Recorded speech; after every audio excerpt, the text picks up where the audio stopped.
Hey guys, I haven't talked to everybody in a while, so I figured I would jump on here because of the breaking news that happened today with Charlie Kirk of Turning Point USA.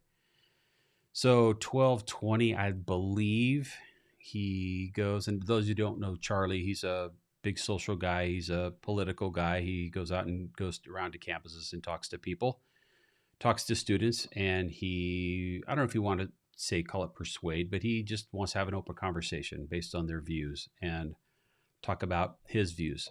So he goes to this rally in Utah, and 3,000 students probably there. And then all of a sudden, he's making a comment about something. And yeah, hi, Sam. How are you? Yeah, very, very sad. Glad you're here.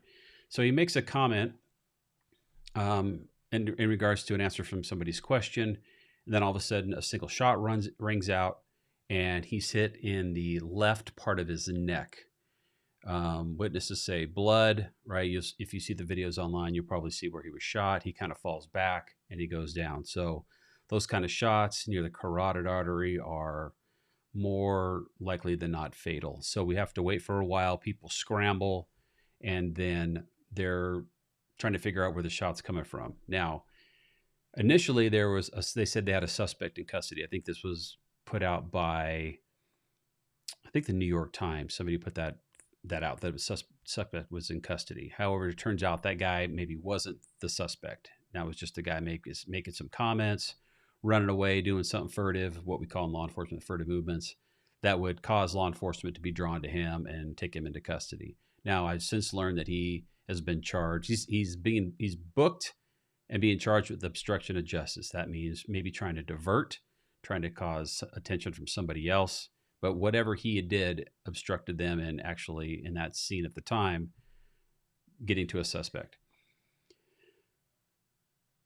So at this point, this is 2.5, 3 hours since the shooting has happened on the day of. I'm recording this or going live on this. They are in a manhunt, but then I just heard maybe 10 minutes ago they have a suspect in custody. Kash Patel sent out a tweet that they have somebody in custody, which is great. Now the investigation starts. Since learned watching the press conference that there was only 6 officers.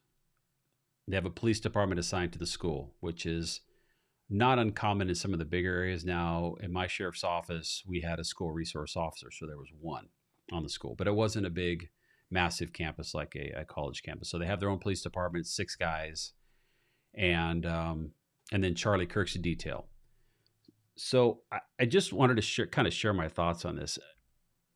They're obviously spread thin with 6 guys. Now, did they reach out for additional help, knowing Charlie Kirk's a political figure and there may be some issues there? I don't know. That'll come out later on. But with 6 guys trying to cover 3,000 people, as you can imagine, grab 5 of your golf buddies and say, let's protect this entire venue. Now, they should have had some threat assessments done. When I was on SWAT for several years, and I was a sniper on SWAT, we had threat assessments that we did. This guy, if it looks like a long range weapon, probably not shot from a crowd, just based on the ballistic, the shot, just kind of how it sounded, that this was probably a planned out attack. And when I say planned out, you're going to say, yeah, duh, this was probably kind of planned out. But you got to realize when I say we, former snipers in the Marines as well, when we are ranging targets, in the Marines, we called it a dope book, right? It was just a dope book, and you went out to the range and you went at different ranges, 100 yards, 200 yards, 300 yards, and you got your range. You clicked your windage, your dope, what they called it, your elevation, and you set it for that target. You got snapped in, you fired a round. Where did that target hit? You marked it in your dope book. That was low. You took 2 clicks up, you took another shot at 100 yards. And as you bring that up, you adjust your dope book to know where exactly that round is hitting. So, and it happens at 100, 300, and we shot at 500 yards, right? And when I was in the Marines, 500 yards, we didn't have a scope. We had iron sights. We're talking put a dot in the front sight inside the rear sight, and that's how we shot back then. So to me, if this guy's going to take this this shot. And Hy-Vee, yeah, I'm pissed off. I'm pissed off this happened. I don't know how it could happen because I'll finish my thought on this kind of sniper prep. So if this guy's going to scope this out, do I think they? Hey Sam, yeah, good question. Do I think he's had some type of military experience? Yeah, I do, or a hunter or somebody like that. But military would seem more in tune with what I'm thinking, because let me tell you, if if you know where you're going to be, if you know where you're going to post up at, you know where you're going to shoot from, it's easy to go from where you think the tent's going to be, take shoot a golf rangefinder and range find where you're at and get the yards that you are away. So you know you're 220 yards away. That's where you need to be sighted in at. And now you got to take into consider elevation and heat and windage, those kind of things, right? So if you're going to take that kind of shot, there's a little bit of prep that has to go into that. So you're going to go to long ranges. You're going to fire your weapon. You're going to know how far it is to shoot, where that reticle's got to be, because it's a long shot depending on how far away it is. Like I said, when I qualified as a sniper, we had to shoot at 300 yards and shoot a 50-cent piece and put a hole in it for our graduation necklace. All right, 300 yards. So a lot of prep goes into that. A lot of practice goes into that. A lot of training goes into that. That's not something that's just somebody can do. Even a hunter that's posting up somewhere, that takes a lot of training and a lot of prep time. You're not going to get up on the roof and just estimate, because you have to adjust your elevation and your windage based on which way the wind is going. If there are flags up, you can tell if the wind's blowing left to right about how many miles per hour that is, because you can look at the flag and see how much it's tilted. If it's 90 degrees out, you have to adjust based on that windage and adjust your weapon accordingly.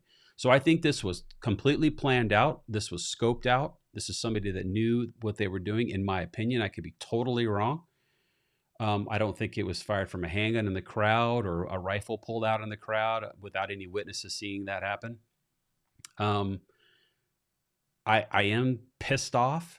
I mean, this guy, Charlie, I don't care what political side of the aisle you're on. He's a father and a husband with two young kids at home. And he's there just trying to have an open conversation and an open dialogue. And if you disagree with him, you come up to the mic and you have a debate about it. It doesn't give you the right to murder somebody. So they have a big job in front of them. And if they've caught the guy, fantastic, based on all the resources that they've used, and they'll get a little more information. Hi, Cleopatra. Yeah, good seeing you. I haven't seen you guys in a while. Sorry about that. I had other projects going on, but I hope to get back and you guys a little bit sooner and start talking about some more cases. But a couple things. Everybody's going to say something in hindsight. Yeah, Holly, I agree. Poor family. I mean, I'm with you on that. It didn't need to happen for sure. So, yeah, his kids are going to be devastated. I mean, they're young, but they're not going to understand why dad isn't coming home. So it's heartbreaking. I was sick to my stomach, wondering how this could happen again, especially after the President candidate Trump was shot. And the lessons learned from that from anybody was like, you have to kind of cover high ground. You have to cover the high ground. Whether that's you put one guy up there with binoculars, you have to take away high ground. That's the most common thing in protection. If you've got the low ground covered with a couple guys, you got to have somebody covering roof lines. So the chief over there is going to have to explain what his prep plan was, what his sweep plan, his threat assessment was, and how he worked with Charlie's team. Now, Charlie's team obviously isn't law enforcement, so they're going to be close to him in case somebody rushes him. They're going to handle the hands-on, and they're not law enforcement. They're probably mostly retired law enforcement or retired military. Just by looking at him, I could see, yeah, you're one of us, and they're going to protect him that way. But they're not responsible for protecting the entire event with that many people. So they got some answering to do. Could this have been preventable? We're only going to find out when the investigation comes up. But I'm heartbroken. It's a terrible thing in these events. Sunflower, hi, how are you? Yeah, I mean, here's the thing too. I hear people talking about just what he meant to so many people. And I mean, the guy probably changed the election based on just him and getting out there and talking to kids and teenagers and people in college. And so he was a pretty big figure. How does the FBI go about this now? Well, it seems like they've already got somebody, is what I'm hearing Kash Patel say. The FBI, they've got him locked in now, and they're going to figure out how he got in, and they're going to investigate him. They're going to look at all of his books, and they're going to do his whole threat assessment on kind of his comings and goings. And I mean, I think they have some CCTV cameras that are, I guess, not great quality, so they're going to try to figure out how we got into the place and where things were missed. And it's like with anything else, you got to do an after action report to figure out why and how to prevent this. Now, I would have thought with the president getting shot that people will be on high alert. However, this wasn't a presidential detail. This was Charlie Kirk. He's not, he's not in government per se. But I think the threat assessment should have been a little bit higher, in my opinion. And whether they had the resources to cover that, probably not. It doesn't sound like they did. And obviously, you can say what you want, but there was a failure somewhere. A man was assassinated, and a political assassination. There was one bullet meant for one person, and that guy or gal carried that out. V, yes, they do. They do have a death penalty in Utah, so I'm sure they'll be seeking that if they have this guy. Yeah, I want to pray for the nation too. I mean, people just have to learn to. It's okay to disagree, but you just have to talk it out. It doesn't give you a right to violence, but you have to, this is going to piss the president off, and it's been going on too long. They let these people do these things that they want. Who knows what this guy's criminal record is? He could be, this is his first time doing it, he or she, or this could be his 50th rap sheet, kind of like the guy that murdered the girl on the subway that just reached up and stabbed her. And he had 14 different felony convictions, and the judge just made him pinky swear that he'd come back to court, be a good boy until then, and then he goes and murders somebody. So, not my job to kind of do that, but I just, man, I hope everybody comes together. And Sunflower, yeah, missed you guys too. I really have. I almost forgot how to turn on my camera and do all this stuff. I was like, I almost forgot how to go live. So it's good to get back in the seat and talk to everybody. And just, I'm glad you guys are here. Thanks so much for showing up. Or not, I'd just be talking to myself and not either answering questions or getting your feedback. All right, what's Grizzly say? Name going around is someone named Omar, and his year ago, Twitter post yesterday something big was coming, and that was Charlie's going to his college day. Okay, I hadn't heard that. Obviously, I've been talking to you guys, so more is going to come out, obviously, and I'm sure they'll do some more briefings, et cetera, et cetera. I do agree they need more police protection. It does get, listen, I remember shifts that I was on where I was by myself in a patrol car at night covering about 80 to 100 square miles, that my cover, if I was in trouble, was 20 minutes away because I was out in the middle of nowhere in a county. Lack of bodies, lack of resources. You just showing up, you're like, I'm by myself tonight? Like my nearest cover is 15, 20, 30 minutes away, especially if they're on a call, they got to clear that and come help me. They just need even more law enforcement. You need more bodies. And I hope they can figure that out and get more people out there to do what needs to be done. I really do. It's bad. Yeah, Gypsy. Yeah, shouldn't have never happened. It's sad. Yeah, there's going to be, as Charlie in Turning Point, that was his foundation. This is a turning point. I mean, I don't know what's going to happen. It may motivate a lot more people to get out there and carry on Charlie's message. Which is just to have a conversation, right? That's really it. Come up to the mic, let's have a conversation. And that was his whole mission. And, father and husband first. So what can we do to stop this craziness? You know what, man, if I had that answer, I'd run for president. I don't know. It just seems, gun control isn't the issue. Bad guys are going to get into guns no matter what. You can make them illegal. They're still going to do it. Right now, it's illegal to drive with a suspended driver's license. People do it all the time. So they're going to do what they're going to do. But man, we got to figure out who's mentally ill out there and identify them and get them some help, something. So Let's see. Sam, is Charlie Protection Detail allowed to carry? If so, why don't they have more guys spread out? Sam, I don't know the answer to that question. I would assume just by looking at how they're standing, whether whether it's hot or cold, they've got an overshirt on that's outside of their belt. So I'm sure they're doing a concealed carry. They probably have permits to carry those things. I don't know how many is in this security detail, but looking around, there's probably at least 8 to 10 that are directly around him. But they can't cover long range things, right? That's the problem, and you depend on law enforcement to do that threat assessment and some help. Whether the chief called for additional help from the Utah sheriff's office or city police because he had an event, don't know. I mean, that'll probably come out.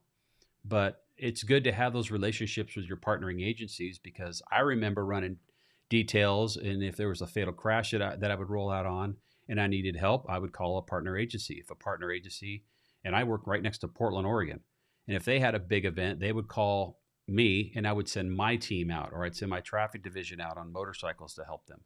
So you have to have those partnerships if you don't have the resources. But then some of them get to bickering. Well, who's going to pay for the overtime? Well, I'm not paying for your overtime. Well, then we're not coming. So then you get this power grab, which is horrible, and it doesn't solve anything other than be a detriment to the people that you're trying to help. There were nights when the state police in our entire state of Oregon, where I was originally moved from, had zero state police on from 2 a.m. to like 7 a.m. 5 hours, zero state police. So what do you think happened if a fatal crash happened on an interstate highway that they're responsible for, and it was in our county? Guess who they called? They called me, and I would wake up my team, and then we would roll out and we'd handle it because they didn't have anybody working. So it's horrible. We need more people. We need more cops. We need more people to help other things. So I don't know. I don't know what the answer is, but part of it is we need more bodies, and we need good threat assessments, and we need to treat everything like it's going to be a major event. When I would go to death investigations or somebody that's dead in their house, and I would roll in there, and my deputy would be there, and they would ask me as a sergeant, want to take a look at this? I'm like, we're treating every death as a homicide until we prove otherwise. Is there petechia? Have they been strangled? Is there any kind of evidence of bruising? And we would roll over every deceased body. We would do a full check of the body. And then it was into medications. And were you on a doctor's care? And then we would talk to relatives. And we would be there for an hour, even though it was like a natural death initially. They're old or whatever. We treated everything like a homicide until it was deemed otherwise. The same happens with a fatal crash. Somebody's crashed and they rolled over and they go, oh, the guy just ran off the road and died. Well, we're treating this as an investigation. That is the homicide. Somebody jerked the wheel and got out of the car. Was there a passenger in the car? Was a seatbelt triggered? So we treat it all as the worst and then back our way out of that. So on these threat assessments that have to happen on these events, you have to treat it like this is going to be an assassination attempt, and you have to go through the checks and balances, the learning from other incidents that have been passed down through SOPs and said, how did they handle it? Where did they fail? You get a copy. If it happens at our place, what do? We have to cover high ground. We have to do these threat assessments. We have to lock the doors. We have to do a sweep. We have to do all of these things prior to an event happening. And with not a lot of people, like the chief said, we got 6 people in the police department. That's a big, tall task to do, but it needs to be done. Gypsy, what are you saying? I'm in healthcare with resources being cut. Yeah, skinny and mental health, 100%. Funding gets cut for that all the time. I 100% agree with you. In the state of Oregon, they were closing down these mental hospitals because they didn't have the funding to keep them going. And I remember the day they closed the one out in the city that I lived in. And it's like, where are these people going to go? They're just we got to let them out. We'd find them wandering around the streets for 6 hours, just waving and just being completely not right. They needed some help. So who knows about this guy, the shooter, or I say guy, but guy or gal, I'm assuming it's a guy, what his mental background is. I went to school in Salem at Corbin University, studied criminal justice there. Okay. I'm assuming Sam's Salem, Oregon. I think Corbin University is in Salem, Oregon, right? Salem's the state capital. I've been there, a million times, but I've never been to Corbin University or walked on the property. So I'm assuming that's where it's at. Yeah, but I got out of that state, and now I'm in Nevada now. But Anyway, I don't want to take up your guys' evening. I just thought I'd come on here. I hadn't said hi to anybody in a while. I want to give you some of my thoughts on this. It's heartbreaking. Prayers go out to the family. I hope they grab this guy if they don't already have him, which it sounds like they do. And okay, great, Sam, perfect. So you know what I'm talking about. Um, and he's prosecuted to the full extent. I know there's a death penalty in Utah, and I'm sure they're going to be seeking it out. This was an assassination of a political figure, premeditated, pre-planned, in my opinion, to take that kind of a shot. You got to know your ranges, you got to know your yardages, and you were there before. You were there before to get that out, to kind of see what that elevation is. Or you're definitely up there with a rangefinder when you're on top of the roof shooting that range, and then you're going to adjust your rifle accordingly based on how you sighted it in on a range. If you did it in 50-yard increments, you could probably dial it in at the time being there. But it's a tricky shot, especially if there's wind. And it looks like he just got him in the right spot to get him, unfortunately. So my prayers go out to their family. It's a sad day in America. Sad day in America. I mean, sad day in America. I wish I could fly that at half mast, because I would. I might move it halfway down my wall or something. I don't know. God bless Charlie Kirk and his family. Hope nobody else has to go through this, and I hope they figure out and do a thorough investigation and do what needs to be done to put this guy down. So anyway, thank you guys all for showing up to my impromptu live I haven't done in a couple of years. It's good seeing everybody. And always feel free to reach out to me on, any social platforms that you got. I think, what do I got here? There's my Facebook page at the Johnny Law. What else do I got here? You're already on my YouTube. Thank you for subscribing if you haven't already. Be helpful. And then on my Twitter at the Johnny Law. I think I got an Instagram one. What do I got an Instagram one? I don't know. Oh yeah, I got an Instagram one too. I'm at Johnny Law 50. There you go. All right. Thanks guys so much for being here. I appreciate you. Gina, thank you so much. I know I didn't have any big graphics or like the news with ticker tapes and replays and images. I wasn't really set up for that. I just kind of saw it and figured I'd jump on. So I appreciate you guys being here with me, and it's good seeing you guys. And take care of yourselves. Watch out for everybody. Thanks, V. I will try to stay safe. You guys stay safe out there. Be vigilant. Head on a swivel. Always be aware of your surroundings. Back to the door. Just be aware. Protect yourself. You're walking through parking lots. Just be vigilant. Right. Keep your head out of the phone when you're walking. Just be vigilant. Always predict the worst, and you will always come out on top. So fight or flight, right? All right. I love you guys. My law dogs. Good seeing you. And you take care.